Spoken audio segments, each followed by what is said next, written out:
Welcome back to the show. I am here with Holly Maloney, realtor with the Maloney Real Estate Group with eXp Realty. Holly, welcome to the show. Thank you very much, Melissa.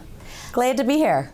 So we've been talking about how it's important for a seller to be represented by a real estate agent, but why is it important as a buyer to be represented, and how much does something like that cost? Well, for a buyer to be represented, it is very important because you want your own representation. You don't want to go to be represented by the listing agent because they are in contract with that seller and they're representing that seller.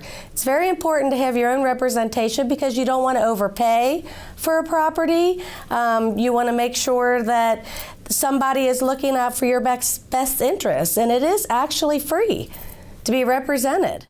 So I know that you were talking about some trends in Cincinnati, and right now there's a lot of first-time buyers that are buying in the springtime. Where do they start? Do you have any good tips for where they should start when they're looking for their first home?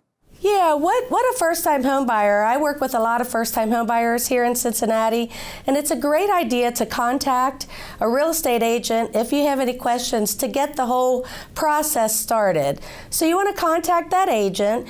The agent will get you in touch with a good lender if you haven't already have a relationship with a lender that you work with, because there are programs that benefit first-time home buyers. There's grants out there that they could qualify for. There's down payment assistance. And you want to make sure that you're getting the right type of loan before you start looking at properties. In that scenario, I guess knowledge is power. Correct. And like I said, it is free to be represented by to have a buyer's agent. It is free. They'll do all of the legwork for you. The market here in Cincinnati is so fast now that things are coming on the market. They're being sold in one day or sometimes less than one day. So if you have an agent, they might be able to find you properties before they even come on the market, so you don't get caught up in a bidding war, multiple offers, and end up overpaying for a property. Yeah, I feel like no one ever wants to do that. Now I know. Yeah, no. Now in the past, people have been wanting to buy foreclosures or things that are on hold, but it sounds like fixer-uppers really aren't a thing anymore, and millennials are looking for something else. They are.